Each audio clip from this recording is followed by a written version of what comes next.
Hello, hello, hello, and welcome to another episode of the Full Quota Podcast. My name is Mpho and I'm joined by Tim Dale Lace here. We are a South African cricket podcast that talks all things South African cricket, and today you'll get a flavor of everything that's happened in South African cricket this week. Lots of big news that are coming out and that we want to talk about, and it's going to be great. So please do, before you do anything, follow us on Full Quota Pod on X.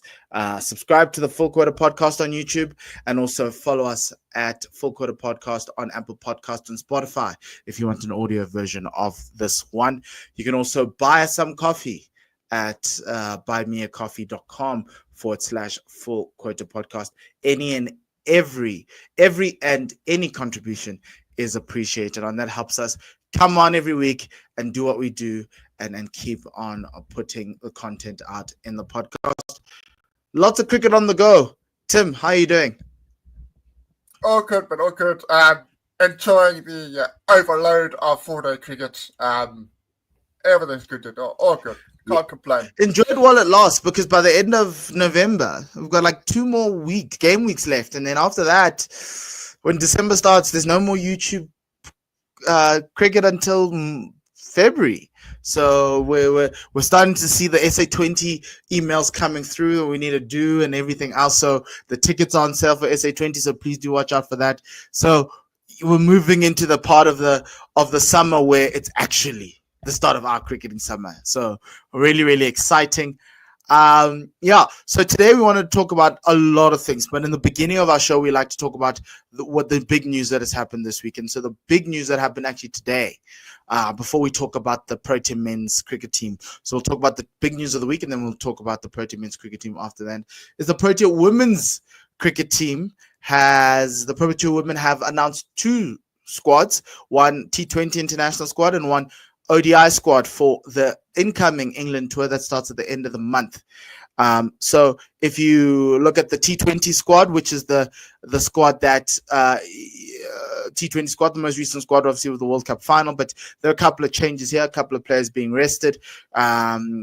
Most notably Marazan Cup and Ayabonga Kaka. They've been rested for this series. And so you've got a team of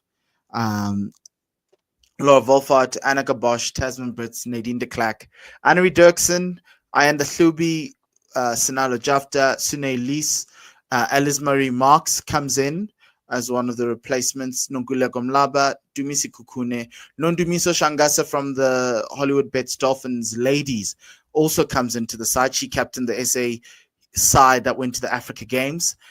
Chloe Tryon and Faye Tanakla from Western Province, who comes in. We must note that Mika Derrida has been rested, and Seshni Naidu, as well as who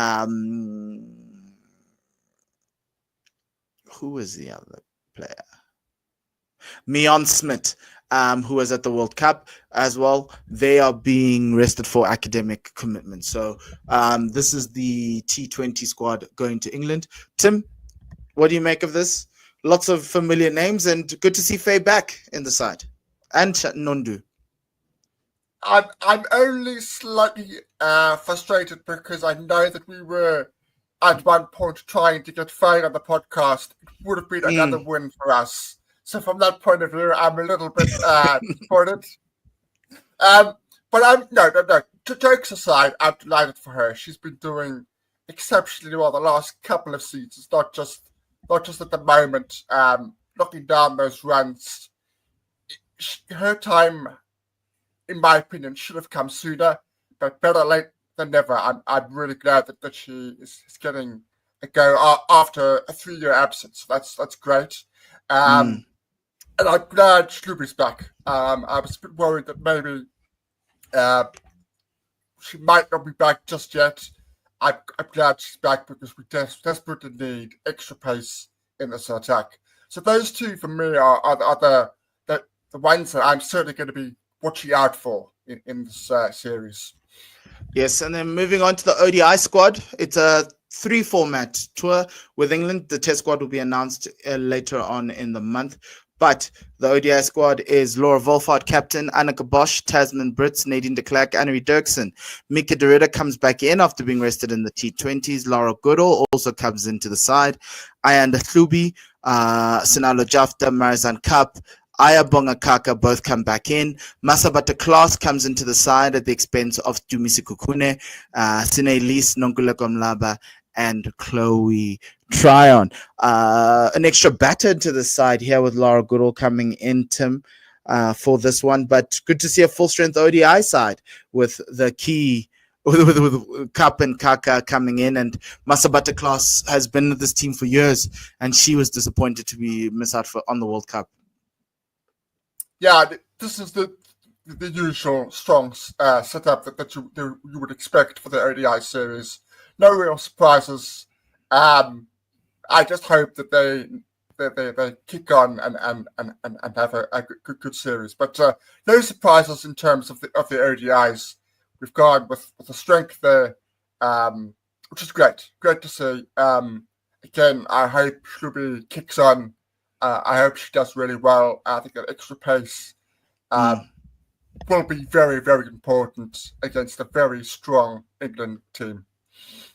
Yes, most definitely, and it's quite an exciting tour, because I think it's one of the few times where you believe we can win games against England, right? If you think about the series we played against Australia, Tim, earlier in the year, where we won one ODI and one T20, I think they'll be looking for that as a minimum, and hopefully maybe one more win in either the ODIs or the T20. But those are at the end of the month, from the 24th of November to the 11th of December, with the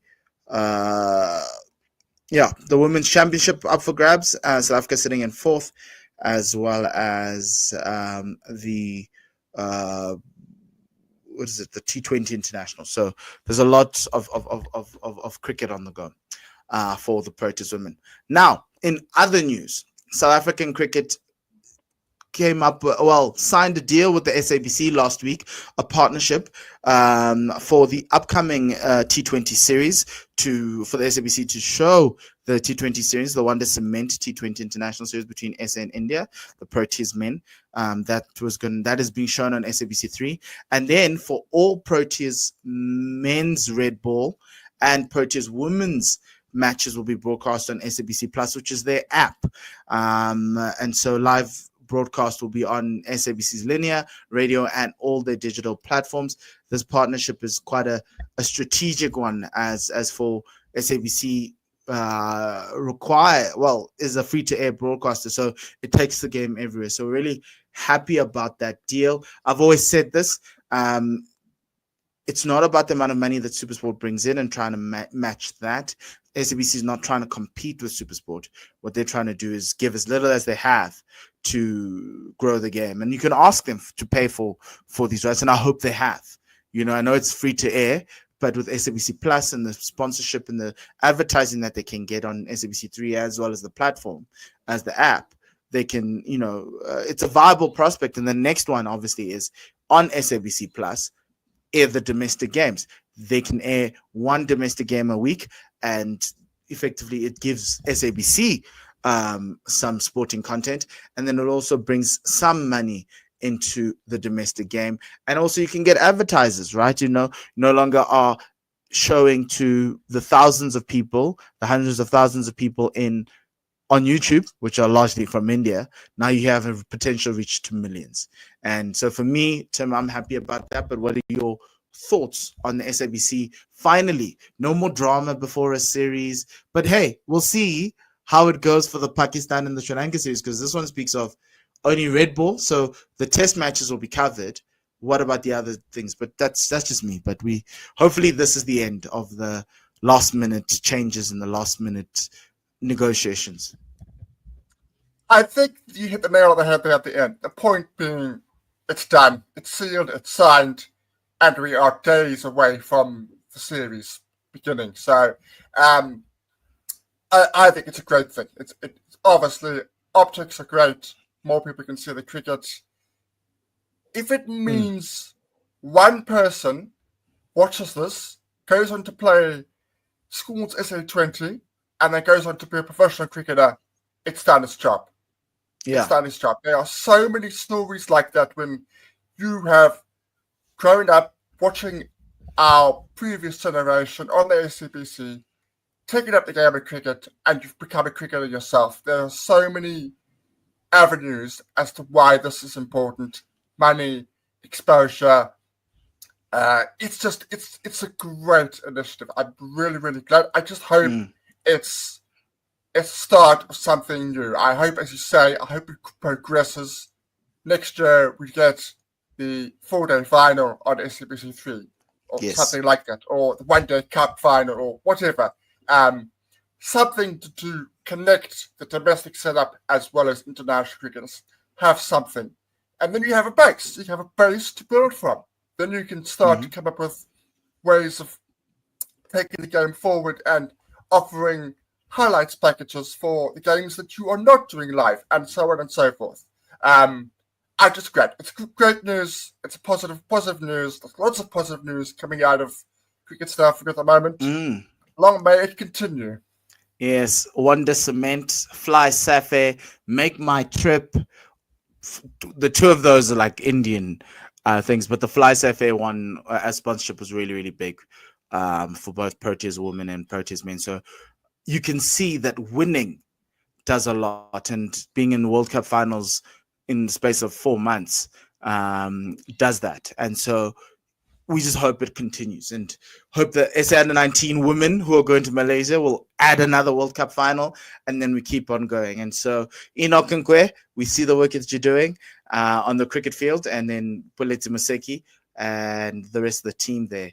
Well done on these sponsorships. It's what we've been crying for throughout COVID. It was there's no sponsors. Now there are sponsors. Dafabet, Fly Safe, Make My Trip, which is an Indian thing, but hey, whenever India come, it's money for us. So we love it. So that's really, really awesome. Speaking about India in South Africa, we're going to talk about the series next week when the series is over. But for now, let's just have a little sense of where we are and how we're feeling. Again, it's another series that shouldn't matter because there's no T20 World Cup coming up anytime soon. The next big tournament is the Champions Trophy. And if you saw with Pakistan and Australia, they are playing ODIs. The rest of us are playing T20s. I don't know why. It's fine. We're not going to talk about that. India's also playing, West Indies are also playing England in ODIs. They just started their T20 series. So look, we'll give them that. But anyway, it's a series that doesn't matter in my eyes. But again, Rob and Aiden have not won a bilateral limited over series since Rob became coach. The last series that was won was the England series when Shukri took over and Rob was in New Zealand. After that, it's been bare. It's been bad. Friday night in Kingsmead, I don't understand. The other thing, Tim, there's a couple of things. Hey, why are we bowling first? Are we back to that old thing of we believe that we're better chasers than setters of running? That's one. The other thing that I've picked up is obviously Gerald and Marco in the first game were a little bit off color, but in the second game they were better. And then lastly, Heinrich Klaasen has seemingly fallen off a cliff. I don't know what's going on. I've watched the T20 challenge. I've seen him. He didn't strike fear in me. And he's still not striking fear in the Indians. And then the last thing is, are we really that bad at playing spin? Are we really, really that bad at playing spin? Because, my word, Varun Chakravarti looks like like we haven't seen him before. Like he's a newbie, but he's been playing IPL for the last 10 years. Like I'm lost. I feel like the win yesterday when they won by 3 wickets, papered over a lot of the cracks, but my one big issue with this team is they cannot bat. They can't even hold a bat. They just can't bat against this second Indian side. It's not even the first side. It's a B team. And we're being embarrassed. It's worse than that. It's a third team. Their A team is in Australia. They've got 2 teams. The A team is playing at the moment at Australia. This is India's Australia A is playing India A. Yes, this is their third team, not their second team, their third team, and we are scraping over the line at the last gasp second against their third team. That is wild. But Tim, what have you thought of the games and the way the Proteas have been playing over the last two? It's difficult for me to really gauge exactly where we are for the reasons that you pointed out. Subconsciously, I'm switched off. Yeah, I've got it on.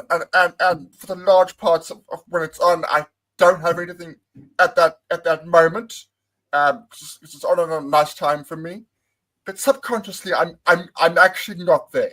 I've got to be honest.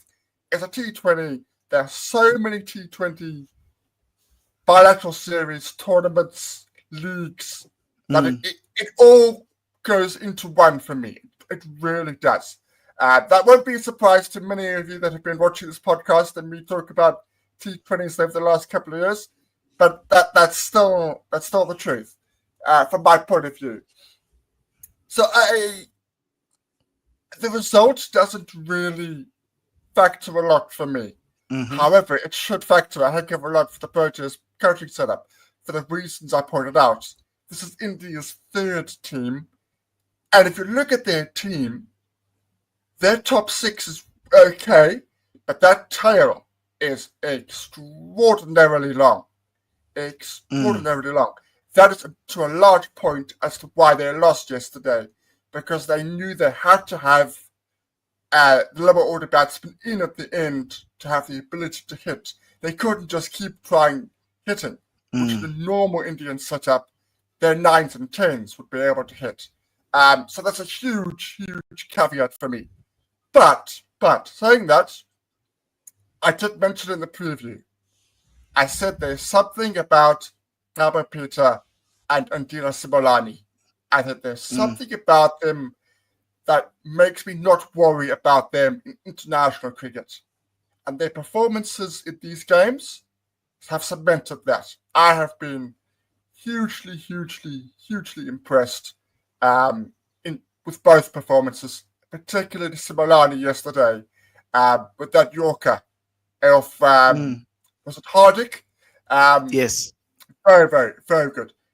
He's got hit a bit in this series at the moment, but he has not dropped his head. He's not dropped his head. He's stuck to his guns. He's stuck to bowling the right lines and lengths. He's stuck with his variations to give Indian batters something to think about. So for me, those are two huge ticks from a Proteas point of view. Mm-hmm. But if you're the coaches, if anything less than a series win against the Indian third team must be a disappointment. It must be. Yeah.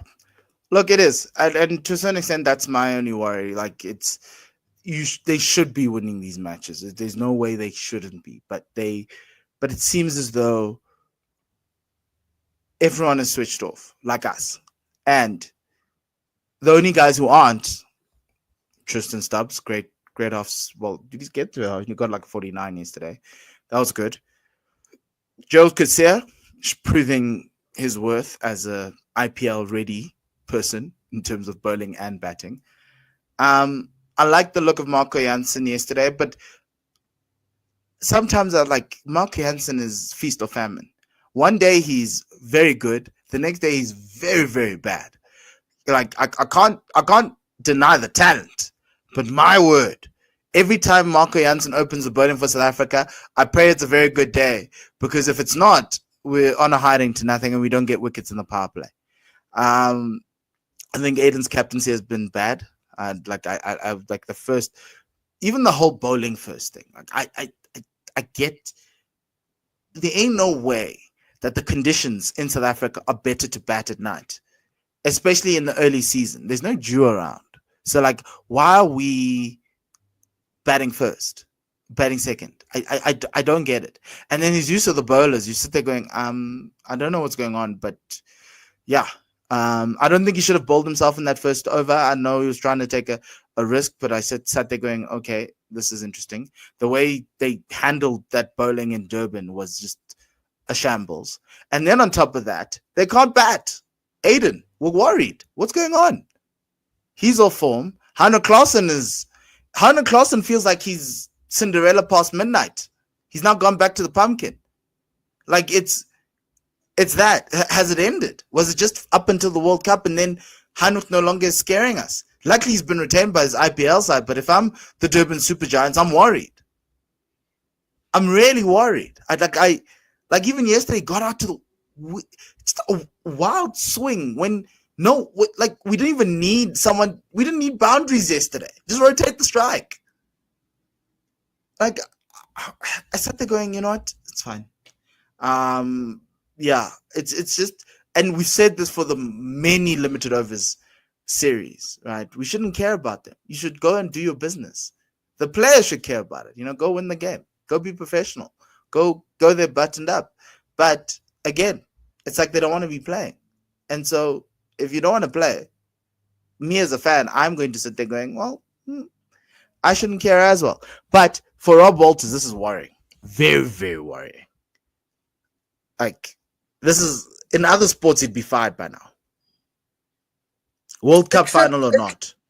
I was going to say, except he's got that World Cup. That World Cup is going to give him some leeway. There's, in my opinion, no doubt about it. That's going to give him a little leeway. I'm not going to say how much, but it is certainly going to give him some leeway.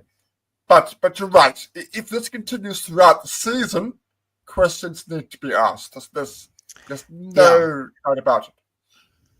Yeah. Can we score close to 200, please? Can we be as aggressive as the Indians?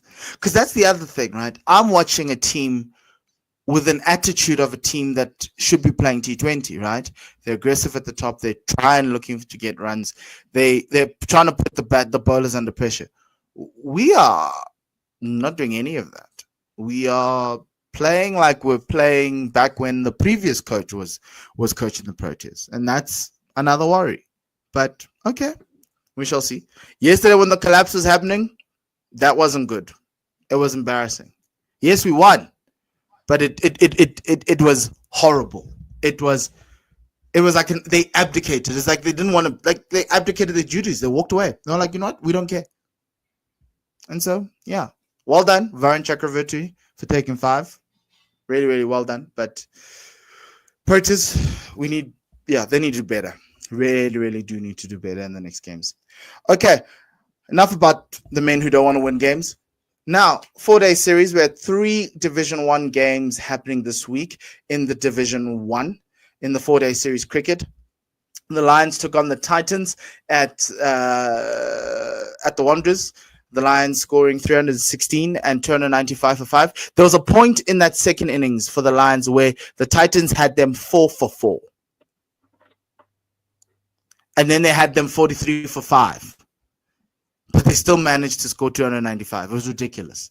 Zubair Hamza with an 84 and a 68. He was batting really, really well. Mpho 10 scored a second innings 116. The Titans managed to get 302. Andile Petlukwaya with an 88 of 154. He looked really good for that 88. Really, really good. And then Corbin Bosch also in that first innings 59 off 80. But then the Titans got bowled up for 156 and the Lions won by 153. From a bowling perspective, it was Cody Yusuf actually took quite a lot of wickets for the Lions. I'll just get that number for you. Tim, if you have it, you can let us know. But Cody Yusuf in that game was quite instrumental for the Lions, which didn't have all their stars. But yeah, he took 2 wickets. So Luto Sapamla took 4 for 83, Topameriki 3 for 63 in the second innings, and then in that first innings, and then in the second innings, Cody Yusuf took 4 for 36, and Mpho 10 3 for 50. So it was a really good showing there for the Lions. Good to see Luto Sapamla back. But Tim, what did you make of that game? Yeah, look, very frustrating point for me. I've said it for some time now. They are creating a dynasty over at the Lions. There's no doubt about it. They are creating a group of players that know how to win. You rightly said they were 4 for 4. 4 for 4 in the second innings. In their second innings, 4 for 4, 120 for 6. If you are in those situations, there's no way you should get to 290. It just should not happen. And the only caveat I could say is it's a recurring theme so far early on in the season. Teams unable to clean up tails. It's a recurring theme. The only time that's not happened is when Joe Van Dyke for the Knights. He's made sure that that's not happen against the Knights because extra pace makes a huge amount of difference. We said it during the T20 competition. Titans have got a good squad of players. They have absolutely got a good squad of players. They're not getting the best out of them. There's absolutely no doubt about it. They're not getting the best out of them. Particularly that top order. That top order should not be having collapses like they're having at the moment. I don't know what's going on. I can't sit and tell you exactly what. But particularly that second innings, there were some very rash shots which were definitely not needed. It needed another Neil Brunt. That's what it needed. Within that top 6, just to calm things down. And when Cody was on a roll, it was impossible to stop. We've said that he has made a huge improvement in the last year and a half. That's improving with every game. He's getting better and better. He's getting more consistent. He's bowling quicker. And batters are finding him more and more difficult to play against. That's why I had him in there and made a point of mentioning with the scorecards. Because I think without those 4 wickets in that second innings, I don't think the Lions win. As well as they were on a roll, they didn't have a similar individual. Sapamla, fantastic in the first innings, less so with the second. So for me, it's just all about the team there. That Lions team it's so strong. One guy doesn't perform, the next guy does. That's why they're winning. Yeah, you can't say that for the Titans, and I think even their bowling is just a question of where the wicket's going to come from.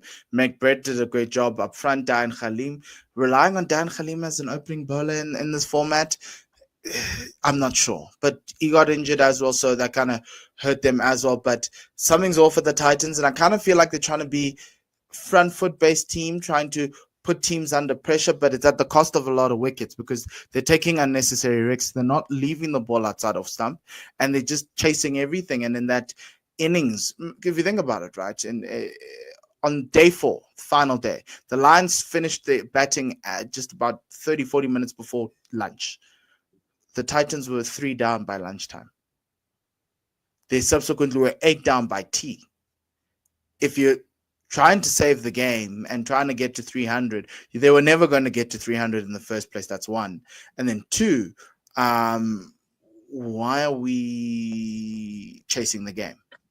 Yeah. And in that, they found themselves in trouble. And when you're 4-5 down, batten down the hatches and try to get to tea with 4 wickets in hand, and then hopefully the captains will be like, yeah, I don't feel like going out. But that didn't happen.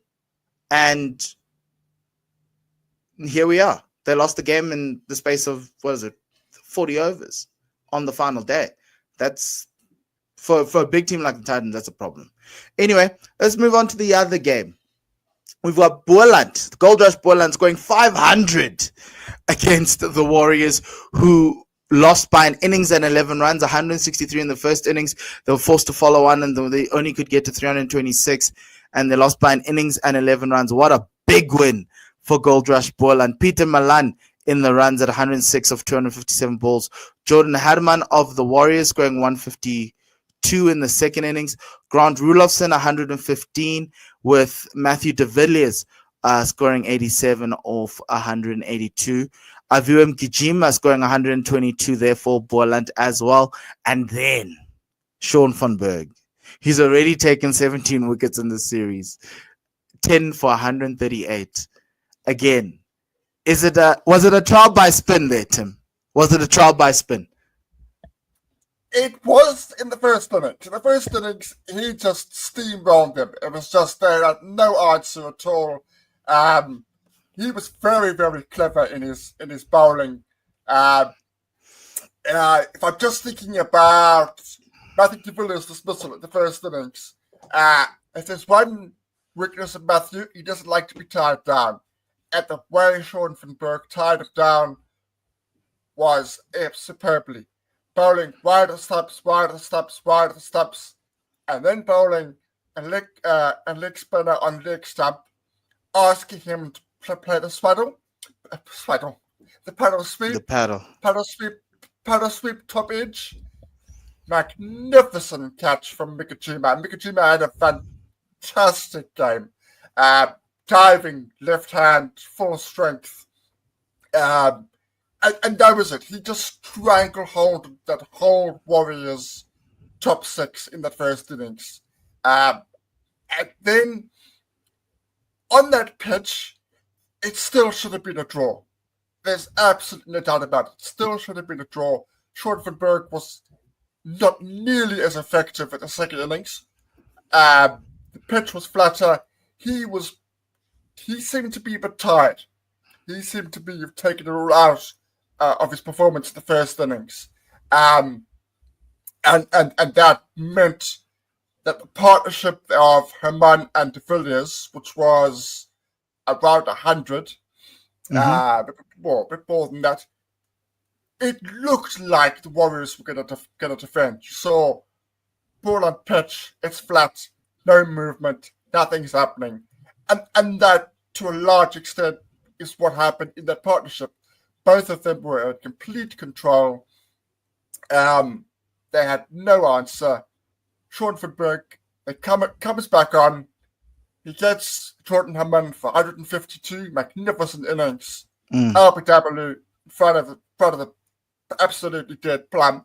And from then onwards, it was just a disaster. It was an absolute tremendous collapse. There were 290 for 3 in that second innings.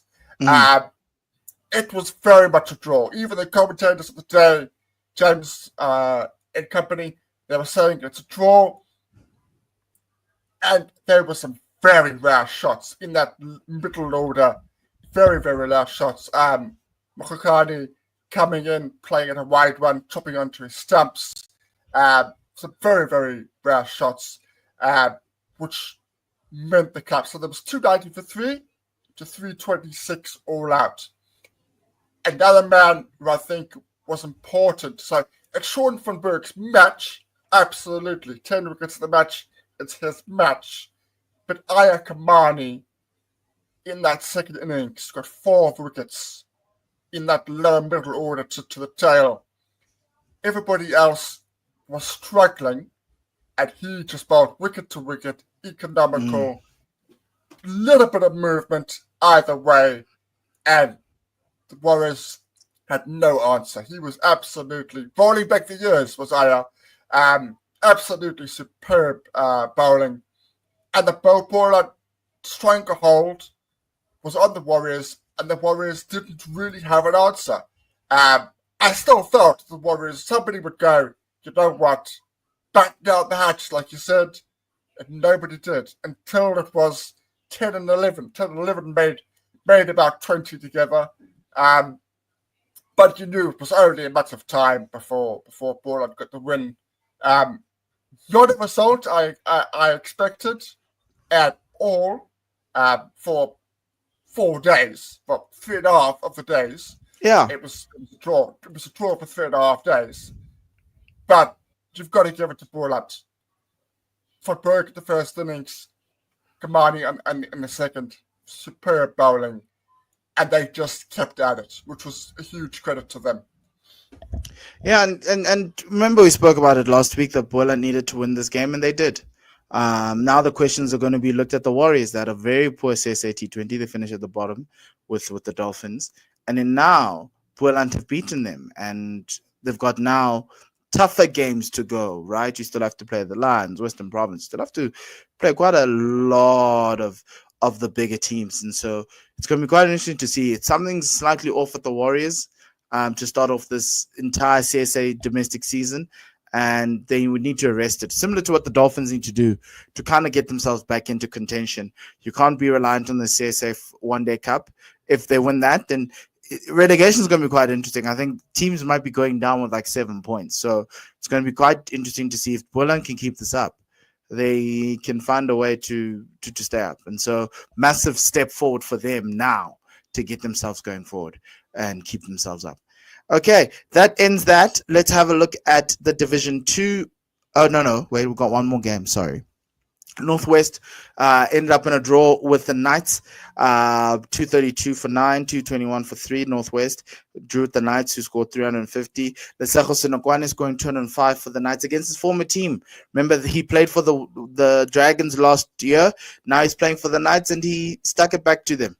Ruan de Swart again in the runs again, 67 of 154. Ruben Herman also in the runs of 56. Renat van Tonder, 84 not out, and Vian Libber, 82 not out for that draw. Tim, any other talking points aside of Senokwane, or we're just going to go talk about that double century?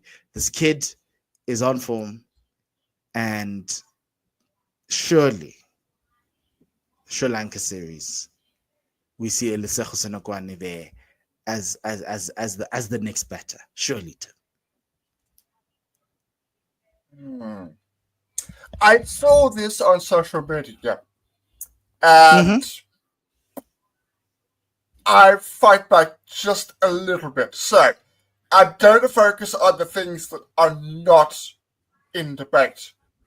He is the best performing Black African batter since the domestic restructuring 2021-22 season.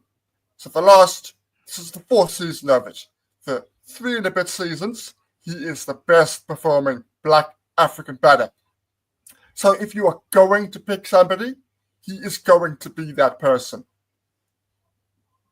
My question is, would I be picking him? And I don't think I would.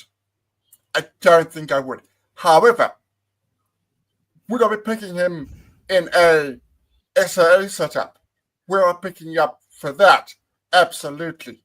Look, I'm not going to sit there and complain if he is picked for a squad of 15 for Sri Lanka. I just don't think he's done quite enough, because although he is the best performing Black African batter, he still averages only 34. At no point in his career, and this is somebody actually came back to me, and it's true. This is not solely his fault. It's a combination of where we are and the decisions that we made previously. At no point in his career has he averaged 40 in a season. And he's been around for a long time. He is a seasoned professional domestic cricketer. I like a lot of what he's done. It was a fantastic innings. It was 60. It was just shy of 60% of the Knights' entire innings of 350. So I give credit. Fantastic innings. I'm just not sure I would be going as far as picking him up for the next Proteas. But Tim, what about form? Over the last 2 years, he's been one of the best batters we have in the country, black or white. And currently, he's starting the season really, really well. And surely, form should count for something, you know. Okay, so yes. I'm just going to hold that thought for me. Just hold that.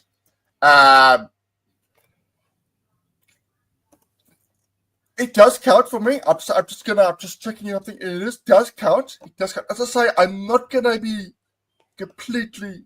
But look, so he's made 8 25 and 205 in 3 innings. It's a very small sample, so he scored once in 3 innings. I'm not sure that is a... If he had scored, let me put it this way, if he had scored 200s and a 50, then it's a different debate. Then you have scored 200s and a 50 across teams, across games. It becomes a completely different conversation for me. We are looking at it in a little bit of recency bias. As I say, over the last 3 and a bit seasons, his average is still only 34. Not brilliant, but not terrible. It's decent. It's decent level. Is it justifiable for a Proteas selection? I'm not sure it is. There are people who would not be picking him. But if you look at the top 6 we have at the Proteas, outside of Tema Bavuma, nobody averages above 40. Yes, you can say at domestic cricket they all did, and I'm with you on that. Yeah. Right. But we know the coach right now, Shukri. Stats aren't a big thing. It's more about the character and the temperament. And that 205 showed us a lot more about the levels of cricket Lesego Senokwane should be playing and what type of cricketer he is. And I'm willing to pick him on that because that 205 was very good. It had everything. And we've picked people on character before. Johnny DeZorzi was one of them. So, as I say, as I say, I'm not. When we do the preview for Sri Lanka series, if he's in, I'm not going to be on this podcast complaining. I'm not going to be saying, it should have been X, Y, Z. I'm not going to do that. You can keep this. You can bookmark it and all the rest of it. If I'm picking that 15, he's going to be 16 for me. So it's very, very close. It becomes a different conversation if he scores runs in the next 2 rounds. This week. If he scores in the next 2 rounds, then I will go, okay, fine, absolutely. Then it becomes a completely different conversation. I'm in agreement, Tim. Okay. If Lesego scores more runs and puts up scores, then he should be in the side. But Coach Shukri, hope you're watching. Let's go to Division 2. There were 2 games in Division 2. Easterns losing to the Tuskers by an innings and 19 runs. Kabelo Sekukuni scoring 107. Grant Thompson 114, but Michael Erlang with a double century, as well as Sean Gilson with 128. And then the other game was Northern Cape drawing with Mpumalanga, rain affected. Cole Abrams 129. Ernest Kem 58, Kirtland Manikam 6 for 80 for the Rhinos, and Hardisville Yoon 3 for 40 for the Heat. Tim, massive loss for the Easterns again, who lose their second game against the Tuskers, and obviously Northern Cape with rain affecting their charge at the top of the 4-day series. My predictions are going to crap, honestly. They really are. I don't quite know what's going on with the Easterns. I thought the Easterns, because of that white ball success, I thought that they would not steamroll, but I thought they would make statements in this competition, particularly to a team like the Tuskers, who, although they did well in the T20 competition, I just wasn't sure that they were going to be able to transfer that in intense cricket like this. Intense cricket, long days, 4-day cricket, lots of hours, lots of batting at long periods. I was wrong. I was absolutely wrong. Magnificent marathon there from Michael Ehrlich, the captain, and a first-class 100 for Sean Gilson. He's a huge talent, that boy. He's a huge, huge talent. I think Division 1 will be calling in a not too distant future for him. And then I say there's not much to say about the Northern Cape game because there was an awful lot of rain, so it never really it bubbled under the surface without ever really getting going. Both sort of boxing each other out in the game, in the innings that they did play. Okay. Fine. So let's go through the tables and then we'll go through teams of the week and the fixtures for next week. So to start with Division 2, the table looks like this. Not much movement. Most teams have only played one except for the Eastern Storm, who've lost both. But 3 teams have wins. Those are the Tuskers, the Badgers, and the Impala. The Heat have 1 draw. So they're in 4th. The Storm, by virtue of playing 2 games, are in 5th. And then the Rhinos, having drawn their game, are in 6th with 12.38. And then the Inyati, having lost their game, in last position. In the 4-day series table, the Knights lead at the top with 1 win and 1 draw for Division 1. Boerland, 1 win and 1 loss at 32 at second. The Reno Potchefstroom Northwest Dragons, 2 draws, getting them in 3rd place. The Lions played their first game this week, is sitting in 4th with Western Province, same with 1 win in 5th. Then we have the teams we're worried about. The Warriors having 1 loss and 1 draw in 6th. And then in 7th and 8th, the Titans and the Dolphins having not won a game. So it's going to be quite interesting to see how they go. Just to go through some of the 4-day series fixtures, we'll start with Division 2. 2 games this week for Division 2. The Badgers host the Tuskers in Oudtshoorn, and then the Heat take on the Inyati. The Inyati will be hoping to break the series of losses they've had since the start of this season, including the CSA T20. They haven't won a game this season, so they'll be hoping to do that, and the Heat will be hoping to put a W next to their name, with the Badgers looking to get to the top of the log by beating the Tuskers. So top of the table clash there in Division 2. In Division 1, you've got the Dolphins taking on the Titans, the battle of the basement dwellers. We never thought I'd say that for the Dolphins and the Titans. And then the Warriors take on Western Province, and then the Dragons host the Lions on Thursday. So lots of cricket to look out for. Now, finally, to close off the show, Tim's teams of the week. And we've got Division 1, Lesego Senokwane after that double century, Jordan Harman, Zubair Hamza in 3, Matthew Tavillas at 4, Avium Gijima after that century at 5, Ruan de Swart at 6, at Kamane 7, Bjorn Fortuin after scoring that century in 8, Corbin Bosch with some batting to add to that in 9, Sean van Berg in 10, and Cody Youssef at 11. In Division 2, you've got Ernest Kim, Michael Erlang, Cameron Shackleton, Gabalisa Kukune, Cole Abrams, Grant Thompson, Sean Gilson, Hardest Falyun, Sean Whitehead, Ziad Abrams, and Kirtland Manikam. Let's start with Division 2 this time, Tim. I've got some new names here. Anyone you want to highlight here in terms of coming in? So I think the youngsters for me, so there's Cole Abrams and Sean Gilson, I think they're ones to watch out for this season. And then I'm going to put a bit of credit to Ziad Abrams. I've been worried about him for the last couple of years. Hasn't really found a happy home and hasn't really found consistency. His 6 wickets this weekend showed that he has genuine talent. He just needs to find a home that he's happy with and be more consistent, because he is a genuinely promising fast bowler.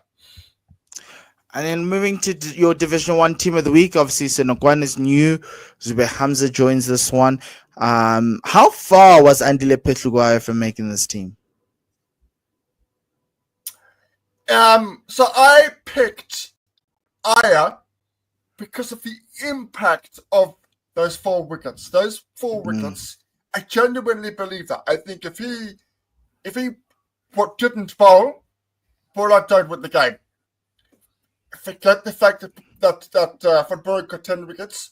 Van Berg was exhausted by the end, and they were not having any trouble with him whatsoever. Even the tail, they were just getting their front foot forward and patting the ball back, and he wasn't getting the turn that he was in the first innings. So without that, I don't think Borland win. So it's the impact that he made. But Lequira's 88 was very, very impressive, and it kept the Titans in the game. Absolutely. Ayers won them the game. That's essentially Okay. why I chose it. The other thing is, I'm sure there'll be people going, wicketkeeper. I'm sure within the 11 we can find somebody who has kept wicket at some stage of their careers. I'm sure we can. There we go. We got a wicketkeeper. I couldn't. It was a bad weekend for the wicketkeepers in Division 1. Very, very bad. Yeah. Okay, cool. Okay, that brings us to the end of the show. Tim, we've got 4-day series games to look forward to. Some really nice games. That Dolphins Tuskers one is going to be quite interesting. Hopefully there's no rain there. So too that Northwest versus the Lions.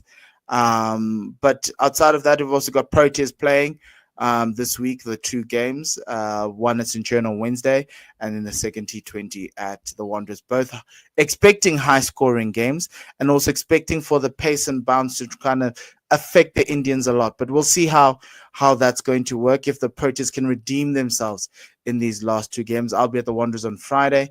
So, yeah, that's cool. Anything else you want to talk about? Anyone you want to highlight this week as we close out the show? I've got to double down. I just have to double down. Matthew de Villiers is going to score his first class 100 this week. Against Western Province. Against Western Province. He's going to score his first class 100. Okay. At Newlands. Yeah. We will hold you to that, Tim. We're going to hold you to that. Enjoy the cricket, everybody. Remember, please follow us, like us on X, like and subscribe on YouTube at Full Quarter Podcast on the channel.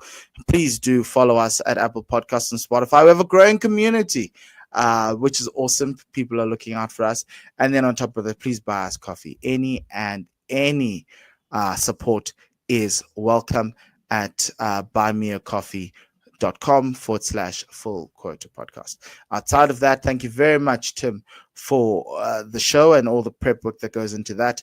Outside of that, everyone, it's goodbye and lesale kakahiso.